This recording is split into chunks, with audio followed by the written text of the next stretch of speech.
ಸದ್ದು ಮಾಡಿದಂತಹ ವಿಚಾರ ಅಂದ್ರೆ ಎರಡು ವಿಚಾರಗಳು. ನೇಹಾ ಹಿರೇಮಠ್ ಹತ್ಯೆ ಪ್ರಕರಣ, ಪ್ರಜ್ವಲ್ ರೇವಣ್ಣ ಅವರ ವಿಡಿಯೋ ಪುರಾಣ. ಇದು ಸಾಕಷ್ಟು ದಿನಗಳ ಹಿಂದೆಯೇ ರಾಜಕೀಯ ನಾಯಕರ ಕೈಗೆ ಈ ಪೆನ್ ಡ್ರೈವ್ಗಳು ವಿಡಿಯೋಗಳು ಸಿಕ್ಕಿತ್ತು. ಯಾಕೆ ಈ ಟೈಮ್ಗೆ ಬಂತು? ನೇಹಾ ಹತ್ಯೆ ಪ್ರಕರಣ ಆಗಿರ್ಲಿಲ್ಲ ಅಂತಂದ್ರೆ ಪೆನ್ ಡ್ರೈವ್ ವಿಡಿಯೋಗಳು ಕೂಡ ಅಷ್ಟಾಗಿ ಹೊರಗಡೆ ಬರ್ತಿರ್ಲಿಲ್ಲ. JDS ಮತ್ತೆ ಬಿಜೆಪಿ ಮೈತ್ರಿ ಪಕ್ಷಗಳು ಸೇರ್ಕೊಂಡು ಕಾಂಗ್ರೆಸ್ ಮೇಲೆ ಮುಗಿಬೀಳ್ತವೆ. ಕಾಂಗ್ರೆಸ್ ಪಕ್ಷಕ್ಕೆ ದೊಡ್ಡ ಡ್ಯಾಮೇಜ್ ಆಗುವಂತ ಸಾಧ್ಯತೆಗಳು ಎಲ್ಲ ರೀತಿಯಲ್ಲಿದ್ದು, ಅವರ ಪಕ್ಷದಲ್ಲಿ ಅವರ ಪಕ್ಷದ ನಾಯಕನ ಮಗಳಿಗೆ ರಕ್ಷಣೆ ಇಲ್ಲ. ಹೊಸ ಪ್ರಕರಣ ಬೆಳಕಿಗೆ ಬರಬೇಕು ಅಂತಂದಾಗ ಇದ್ದಿದ್ದು ಈ ಒಂದು ಪ್ರಕರಣ.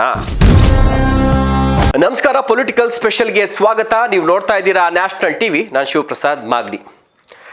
ಇತ್ತೀಚೆಗೆ ರಾಜ್ಯದಲ್ಲಿ ಬಹಳ ಸದ್ದು ಮಾಡಿದಂಥದ್ದು ಕೇವಲ ನಮ್ಮ ಕರ್ನಾಟಕ ರಾಜ್ಯ ಅಲ್ಲ, ಇಡೀ ನಮ್ಮ ಭಾರತದಲ್ಲಿ ಸದ್ದು ಮಾಡಿದಂತಹ ವಿಚಾರ ಅಂದರೆ ಎರಡು ವಿಚಾರಗಳು. ಒಂದು ನೇಹಾ ಹಿರೇಮಠ್ ಹತ್ಯೆ ಪ್ರಕರಣ, ಎರಡನೇದು ಪ್ರಜ್ವಲ್ ರೇವಣ್ಣ ಅವರ ವಿಡಿಯೋ ಪುರಾಣ, ಕಾಮ ವಿಡಿಯೋ ಪುರಾಣ. ಇವೆರಡು ವಿಚಾರಗಳು ಬಹಳಷ್ಟು ಸದ್ದು ಮಾಡ್ತಾ ಇದೆ. ನೇಹಾ ಪ್ರಕರಣ ಸ್ವಲ್ಪ ಹಿಂದೆ ಸರಿದಿದೆ. ಪ್ರಜ್ವಲ್ ರೇವಣ್ಣ ಅವರ ಈ ಒಂದು ಪ್ರಕರಣ ಸದ್ಯ ಮುಂದೆ ಇದೆ. ಯಾಕೆಂದರೆ ಇನ್ನೂ ಕೂಡ ಅವ್ರು ಅರೆಸ್ಟ್ ಆಗಿಲ್ಲ. ಅರೆಸ್ಟ್ ಆಗಬೇಕು ಮತ್ತು ಇನ್ನೂ ಹೊಸ ಹೊಸ ಕೇಸ್ಗಳು ಬರ್ತಿವೆ, ಸಂತ್ರಸ್ತೆಯರು ಬರ್ತಿದ್ದಾರೆ. ಸೊ ಇವೆಲ್ಲವೂ ಕೂಡ ಇನ್ನೂ ಕೂಡ ನನ್ನ ಪ್ರಕಾರ ಒಂದು 15 ದಿವಸ, ಒಂದು ತಿಂಗಳು ಡ್ರ್ಯಾಗ್ ಆಗುತ್ತೆ ಈ ವಿಚಾರ. ಇಲ್ಲಿ ವಿಚಾರಗಳು ಬಂದಂತೆ, ಪರಿಸ್ಥಿತಿಗಳು ಬಂದಂತೆ ರಾಜಕೀಯ ಪಕ್ಷಗಳು ಯಾವ್ಯಾವ ವಿಚಾರಗಳನ್ನು ಮುನ್ನೆಲೆಗೆ ತರ್ತವೆ. ಆಯಾ ರಾಜಕೀಯ ಪಕ್ಷಕ್ಕೆ ಚುನಾವಣೆ ಟೈಮಲ್ಲಿ ಬೇಕಾದಂಥ ಸರ್ಕೇನು ಅವೆಲ್ಲವನ್ನ ಕೂಡ ಬಳಸ್ಕೊಂಡು ಅವ್ರಿಗೆ ಪಾಸಿಟಿವೋ ನೆಗೆಟಿವೋ, ಮತ್ತೊಬ್ರು ನೆಗೆಟಿವೋ ಎಲ್ಲವನ್ನು ಕೂಡ ಬಳಸ್ಕೊಳ್ಳುತ್ತೆ. ಈಗ ಎರಡೂ ಪ್ರಕರಣಗಳು ಓಕೆ, ಜನರ ಮುಂದೆ ಬರುವಂಥ ಪ್ರಕರಣಗಳೇ. ಆದರೆ ಈ ಪ್ರಜ್ವಲ್ ರೇವಣ್ಣ ಕೇಸ್ ಬಂತಲ್ಲ, ಈ ಪ್ರಜ್ವಲ್ ರೇವಣ್ಣ ಅವರ ಈ ಒಂದು ವಿಡಿಯೋಗಳು ಈ ರೀತಿಯಾಗಿ ಸಂತ್ರಸ್ತೆಯರಿಗೆ ಈ ರೀತಿಯಾಗಿ ಅನ್ಯಾಯಗಳಾಗಿದೆ, ಈ ಥರ ವಿಡಿಯೋಗಳು ಹರಿದಾಡ್ತಿದೆ ಅನ್ನೋಂಥದ್ದು ಇದೆಯಲ್ಲ. ಸೊ ಇದು ಸಾಕಷ್ಟು ದಿನಗಳ ಹಿಂದೆಯೇ ರಾಜಕೀಯ ನಾಯಕರ ಕೈಗೆ ಈ ಪೆನ್ ಡ್ರೈವ್ಗಳು ವಿಡಿಯೋಗಳು ಸಿಕ್ಕಿತ್ತು. ಆದರೆ ಅದನ್ನು ಬಿಡುಗಡೆ ಮಾಡುವಂಥ ಕೆಲಸಗಳನ್ನು ಮಾಡಿರಲಿಲ್ಲ. ಈಗ ಬಿಡುಗಡೆ ಆಗಿದ್ದು, ಅವೆಲ್ಲ ವೈರಲ್ ಆಗಿದ್ದು ಕೂಡ ರಾಜಕೀಯ ನಾಯಕರಿಂದಲೇ, ಮಹಾನಾಯಕರಿಂದಲೇ. ಅವ್ರು ಯಾರು ಏನು ಅನ್ನೋಂಥದ್ದು ಈಗ ಆಲ್ರೆಡಿ ಮಾಧ್ಯಮಗಳಲ್ಲಿ ಸಾಕಷ್ಟು ಚರ್ಚೆಗಳು, ಆರೋಪ ಪ್ರತ್ಯಾರೋಪ ಎಲ್ಲವೂ ಕೂಡ ಆಗಿದೆ. ಅದೇ ನಾನು ಹೊಸದಾಗಿ ಹೇಳಬೇಕಾಗಿಲ್ಲ. ಯಾಕೆ ಈ ಟೈಮ್ಗೆ ಬಂತು? ಎಲೆಕ್ಷನ್ ಇತ್ತಲ್ರಿ, ಅದಕ್ಕೋಸ್ಕರ ಬಿಟ್ಟಿದ್ದಾರೆ. ಓಕೆ, ಅದೊಂದೇನಾ? ಖಂಡಿತ ಅಲ್ಲ.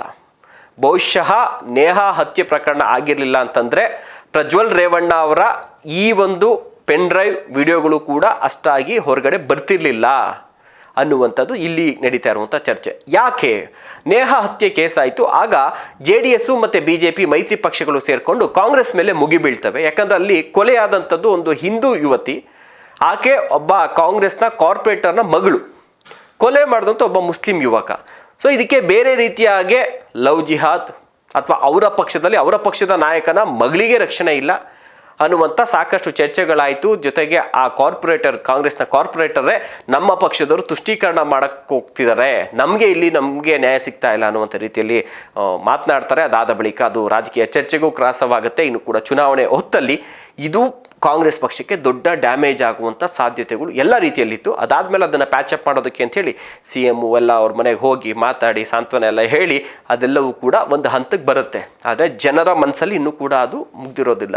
ಈ ಉತ್ತರ ಕರ್ನಾಟಕ ಈ ಒಂದು ಭಾಗ ಇದೆಯಲ್ಲ, ಏನು ಹುಬ್ಳಿ, ಧಾರವಾಡ, ಅಕ್ಕಪಕ್ಕದ 4 ಜಿಲ್ಲೆಗಳಿದೆಯಲ್ಲ, ಸೊ ಈ ಜಿಲ್ಲೆಗಳ ಮೇಲೆ ಇದು ಎಲೆಕ್ಷನ್ ಟೈಮಲ್ಲಿ ವ್ಯತಿರಿಕ್ತ ಪರಿಣಾಮ ಬೀರುವಂಥ ಸಾಧ್ಯತೆ ಇದೆ ಅನ್ನುವಂಥ ರಿಪೋರ್ಟ್ ಕೂಡ ಬಂದಿತ್ತು.